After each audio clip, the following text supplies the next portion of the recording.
오늘 설교의 제목을 달려라 한이라고 잡아보았습니다. 한이가 누군지 아십니까? 네. 어렸을 때 많이 봤던 만화 영화 중에 하나인데요. 1985년도에 보물섬이라고 하는 어렸을 때 제가 보았던 잡지에 처음 실렸고요. 88년도에 이걸 KBS에서 상영을 하면서 전 국민이 다 후렴 부분 정도는 다 부를 수 있을 정도로 다 아는 노래입니다. 88년도에 여러분은 그때가 몇 살이셨는지 모르겠지만 저는 고등학교 2학년이었습니다. 고등학교 2학년의 나이에 이 한이를 다 알고 있다고 하는 거 생각하니까 이게 얼마나, 그리고 목사님도 여쭤보니까 목사님도 한이를 다 아시고, 그러니까 전 국민적으로 이 한이란 이 만화 영화가 인기를 끌었다고 볼 수 있습니다. 왜 이 달려라 한이가 인기를 끌었을까? 인기를 끌 수 있었던 요인 여러 가지가 있지만 그 중에 하나는 1986년도에 있었던 아시안 게임에서 육상에서 여자 육상에서 성관왕을 한 여자 선수가 있었습니다.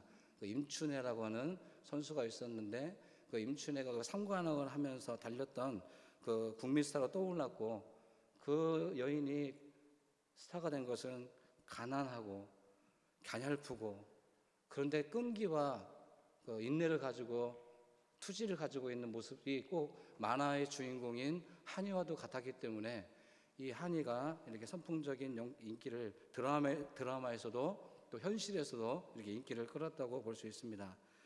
한이는 승부욕이 아주 강한 여자입니다. 근성도 있고 누구에게도 지지 않습니다. 한이는 육상을 시작하면서 자신 안에 비틀어진 원망이 하나 있습니다. 그 달려라 한이에 보면 상대 그 악역이 하나 나오는데 나엘이라고 하는 그 악역의 그 친구가 나옵니다. 거기에다가 돌아가신 어머니, 하늘에 있는 어머니, 그래서 나엘의 멸시를 받기도 하지만 그럴 때마다 주눅들지 않는 것은 하늘에 계신 엄마에게 소망이 되고 엄마의 이름을 부르면서 뛰는 그런 만화의 장면이, 이를 악물고 뛰는 장면들이 나옵니다. 제가 여기 오기 전에도 유튜브로 검색해 보니까 바로 이거 한이를 볼 수 있더라고요. 제가 3편을 봤는데 이 나엘이가 멸시하는 나엘이가 등장하는 것이 3화부터 등장을 이렇게 하더라고요. 달려라 한이의 대표적인 대사가 있습니다. 제가 잘 따라하지는 못하는데 읽어만 보겠습니다. 나엘이 나쁜 지지배, 엄마 나 뛰는 거 하늘에서 보고 있지? 끝까지 달릴 거야. 엄마 한이는 포기 안 해. 이것이 아주 대표적으로 이 달려라 한이를 설명해주고 있는 대사 중에 하나일 것입니다. 그런데 오늘 이 본문 속에서 바울은 마치 이 달려라 한이의 주인공처럼 그렇게 포기하지 말고 원수가 우리 앞에 있어도 끝까지 달리면 상을 받을 수 있다. 그러니 우리도 열심히 뛰어야 된다. 이런 의미로 말씀을 주신 것일까? 의문점을 던지며 제가 오늘 본문을 읽어보았습니다. 제가 본문을 1절부터 14절까지 잡았지만 주 포인트로 잡은 것은 12절부터 14절 사이의 말씀입니다. 이 말씀을 제가 표준 세번역으로 한번 읽어드리겠습니다. 나는 이것을 이미 얻은 것도 아니며 이미 목표점에 다다른 것도 아닙니다. 그리스도 예수께서 나를 사로잡으셨으므로 나는 그것을 붙들려고 쫓아가고 있습니다. 형제자매 여러분, 나는 아직 그것을 붙들었다고 생각하지 않습니다. 내가 하는 일은 오직 한 가지입니다.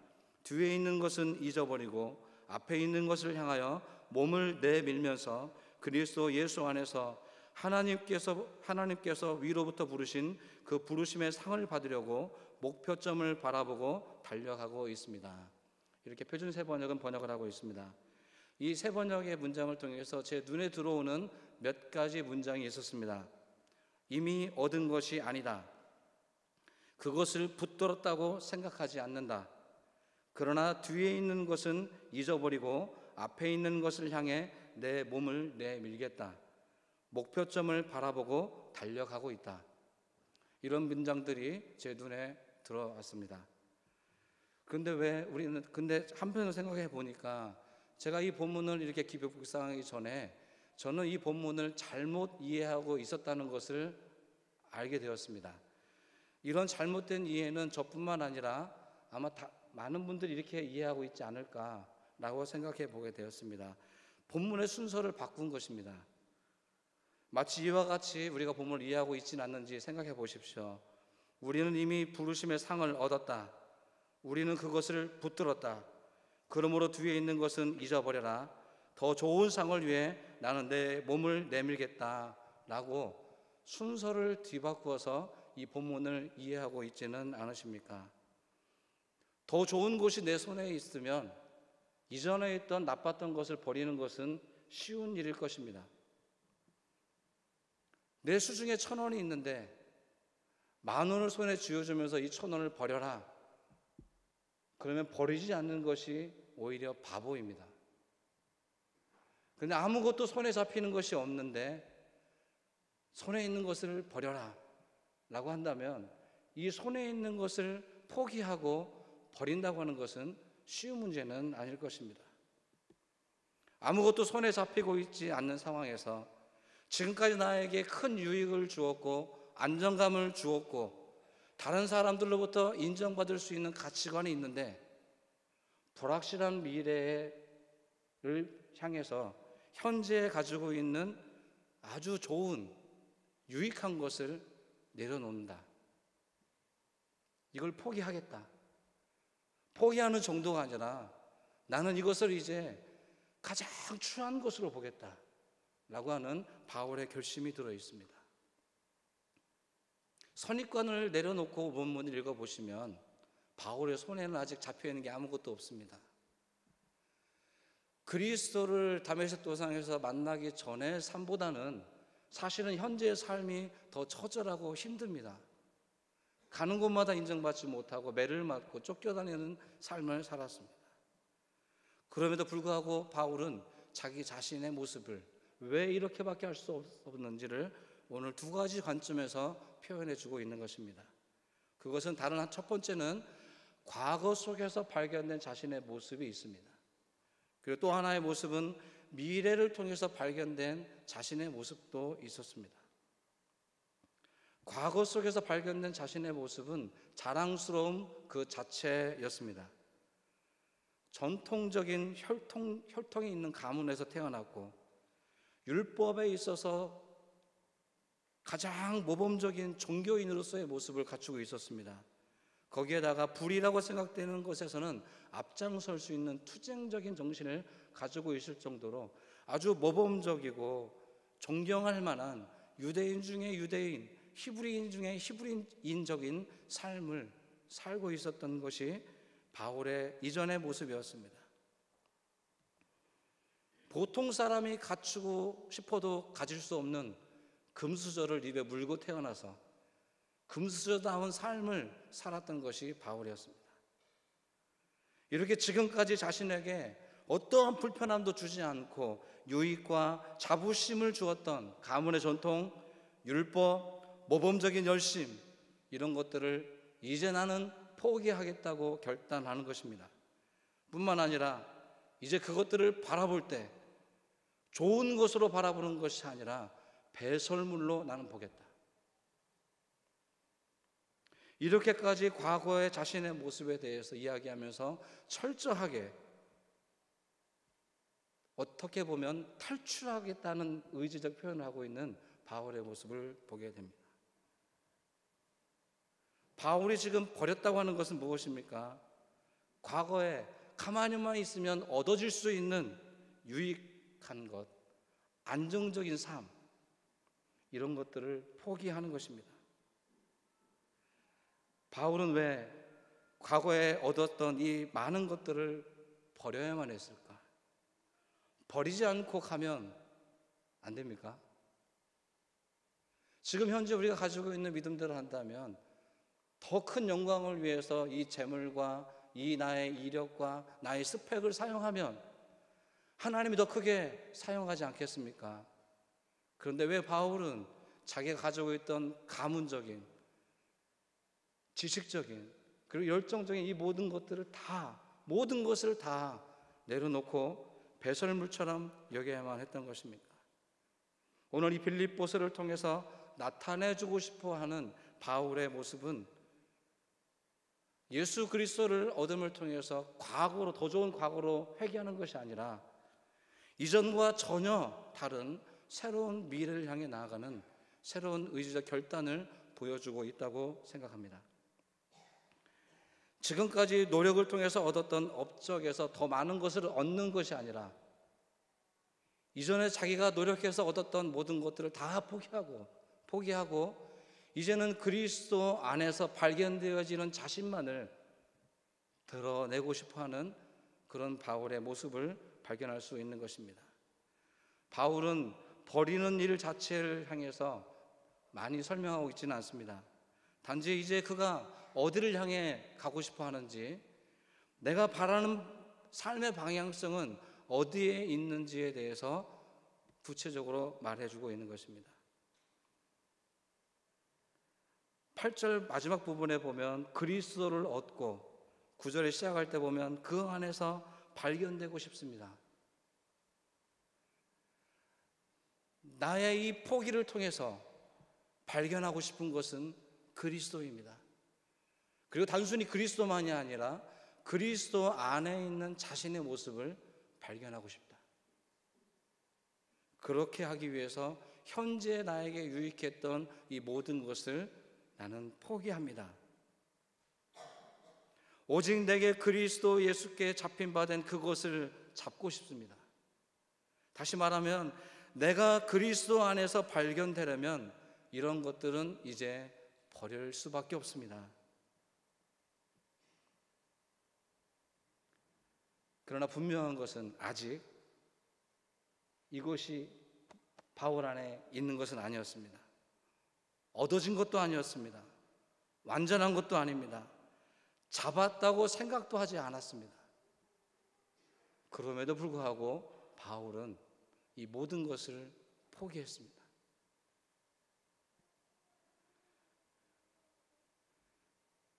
많은 것을 가질 수 있었지만 그는 가지지 않았습니다.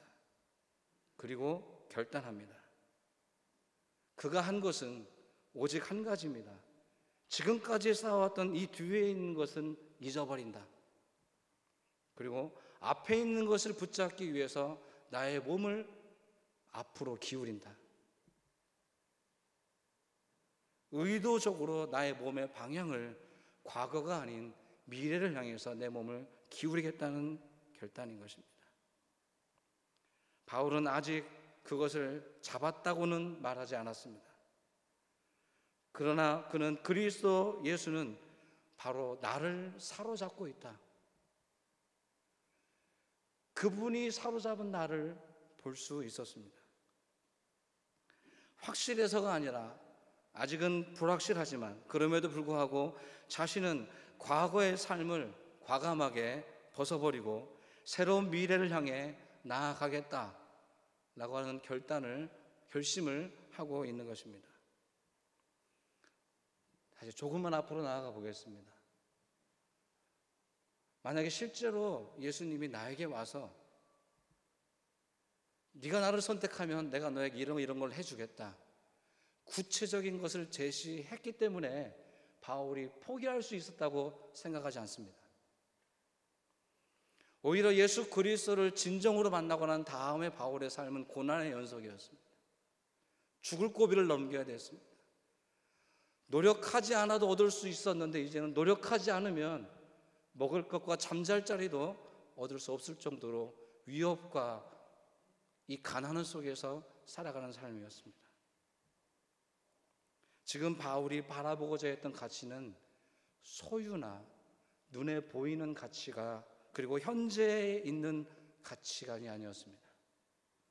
눈에 보이지는 않지만 내가 붙잡을 수 있는 것도 아니지만 현재가 아닌 미래에 장차 보게 될 것이지만, 그러나 그것을 향해서 나는 오늘 결심하겠다. 뒤에 있는 것은 잊어버리겠다. 그리고 앞을 향해 내 몸을 기울이겠습니다. 미래의 소망을 두고 나의 삶의 중심을 이제 주님 앞에 드리겠습니다 라고 하는 결심을 하고 있는 것입니다. 더 위에 있는 가치관을 붙잡기 위해서 현재에 있는 기득권을 내려놓을 수 있었던 바울의 결단에 저는 박수를 보내고 싶습니다. 오늘 설교를 하고 있는 저도, 말씀을 들으시는 여러분 중에서도 이렇게 결심할 수 있는 사람이 있다고 한다면 그분을 향해서도 박수를 보내드리고 싶습니다. 현재 우리의 가치는 어디에 있습니까? 당장 눈앞의 현실과 어떻게 하면 더 많은 것을 소유할 수 있을까에 너나 할 것 없이 혈안이 되어 있지 않습니까? 그러면서도 가장 가까이로는 자신의 몸도 돌아보지를 못합니다. 멀리를 바라본다거나 위의 것을 생각한다는 것은 소망은 있지만 실제적으로는 해볼 수가 없는 삶입니다. 매일매일 어떻게 살아야 되나? 이 위기를 어떻게 극복해야 되나? 어떻게 하면 더 좋은 복을 내가 받을 수 있을까? 이 프레임에서 벗어나지를 못하고 있지 않습니까?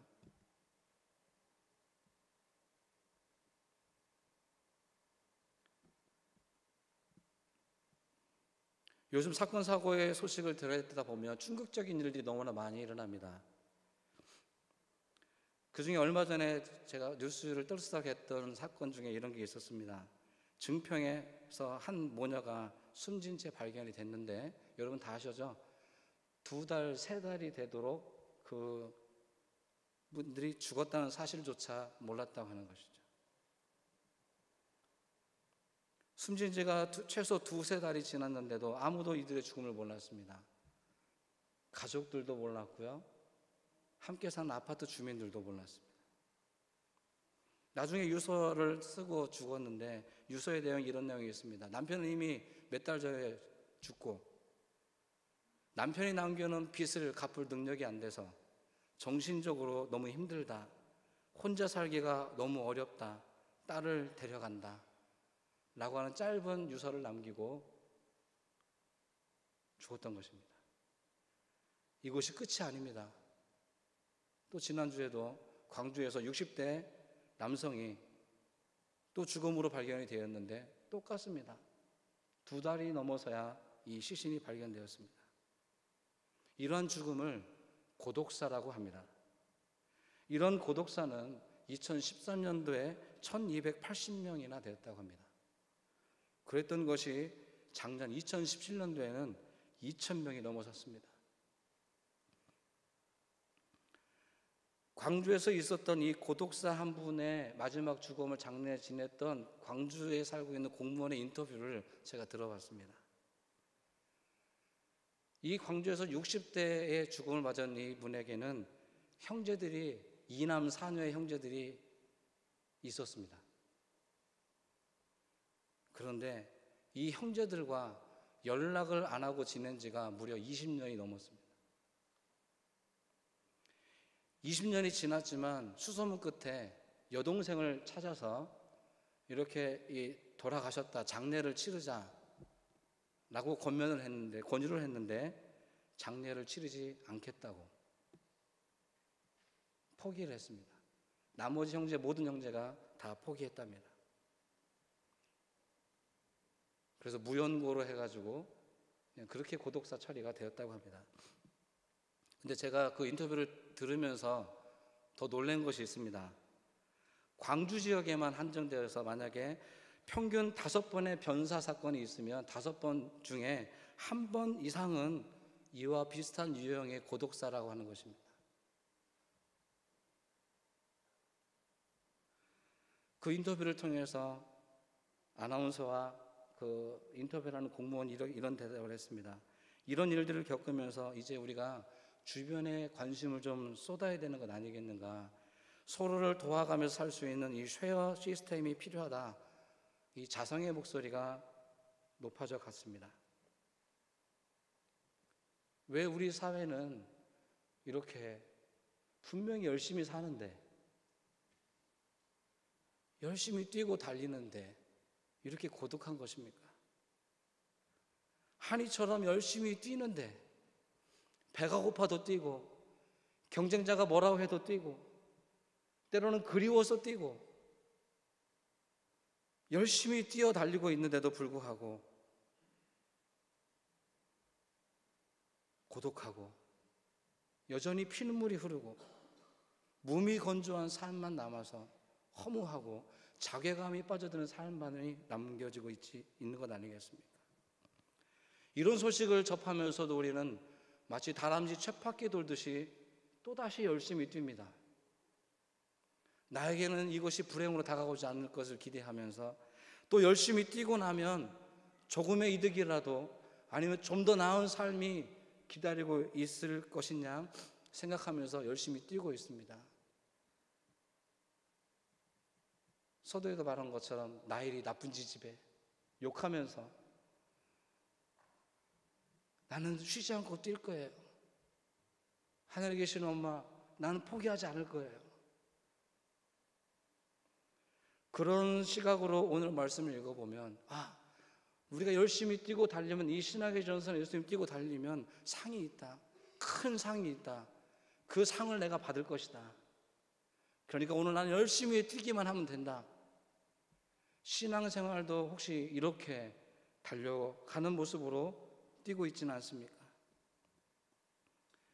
무엇을 붙잡기 위해서 뛰는지도 모르고 무작정 달리는 것. 그리스도 안에서 발견된 나의 모습을 발견하지도 못하고 그래서 남들이 뛰니까 남들의 뒷공무원을 쫓아 열심히 뛰어달리고만 있는 우리의 모습을 발견하게 됩니다. 이제 이런 현실 속에서 오늘의 본문을 다시 한번 읽어보기를 원하는 것입니다. 바울도 우리와 똑같은 삶 아니었겠습니까? 그러나 그는 멈추어 섰습니다. 이미 많은 것을 소유하고 있었고 많은 것을 가졌고 가질 수 있는 삶, 남을 지배할 수 있는 삶. 그러나 그는 거기서 멈추어 섰습니다. 그리고 누군가의 말에 의해서가 아니라 자신의 의지적 결단을 통해서 이 모든 것들을 나는 포기하겠다. 유익하지 않아서가 아니라 많은 유익을 내게 주었지만 그 유익함과 안정성을 나는 이제 내려놓겠다. 그리고 나는 내가 노력해서 얻어지는 내가 아니라 그리스도를 통해서 발견되어지는 나를 향해 나아가겠다라고 하는 것입니다. 자신을 바라보는 발상의 전환이 바울에게서 보입니다. 모두가 열심히 뛰는 세상입니다. 그러나 무엇을 위한 열심인가? 우리가 열심히 달리는 목적이 그리스도 예수 안에서 발견되어지기를 원해서 뛰는 것인가? 아니면 더 많은 소유와 더 높은 지위를 얻기 위한 뛰어다니는 것인가? 생각해 볼 필요가 있다고 생각합니다.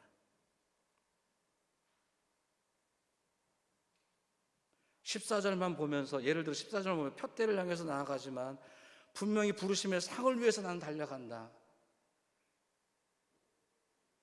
상이 있으니까 상 받기 위해서. 그 상이 무엇입니까? 내가 지금 받고 싶은 것을 상으로 생각하십니까? 하나님께서 주시는 것, 인정함이 그 상 아니겠습니까? 그리스도 안에서 발견되어지는 내가 행했던 그 일들이 크기와 상관없이 분량과 상관없이 그것이 그 인정함이 하나님께서 우리에게 허락하신 상이지 않겠습니까? 열심히 사는 목적이 어디에 있습니까? 무엇을 위해 달리시겠습니까? 경쟁 상대가 뛰기 때문에 뛰시겠습니까? 그리스도가 가셨던 그 길을 가기 위해서 같이 가시겠습니까? 주변을 자신뿐만 아니라 주변을 좀 돌아보면서 함께 갈 수 있는 이런 동행의 삶이 되어지길 바랍니다. 자기 자신도 보지 못하고 가족도 돌보지 못하고 이웃을 바라보지 못할 정도로 뛴다고 한다면 그것은 이미 우리가 잘못된 가치관으로 뛰고 있다는 반증이지 않겠습니까? 우리가 정말 주님을 믿고 있다고 한다면 그리스도 안에서 그리스도를 얻고 그리스도 안에서 발견되고 싶습니다 라고 하는 이 바울의 고백을 우리도 함께 할 수 있기를 소망해 봅니다. 분명히 쉬운 일은 아닐 것입니다. 지금까지 얻고 있었던 이 유익함과 안정성을 포기한다고 하는 건 쉬운 일은 아닙니다. 그러나 도전해 볼 만한 가치는 있지 않겠습니까? 그 가치관이 위에 있는 가치관입니다. 위로부터 오는 가치관, 그리스도 안에서 발견되어지는 나 자신이 가장 존귀하고 보배로운 존재라고 믿음으로 고백하며 나갈 수 있는 저와 여러분 되기를 소망합니다.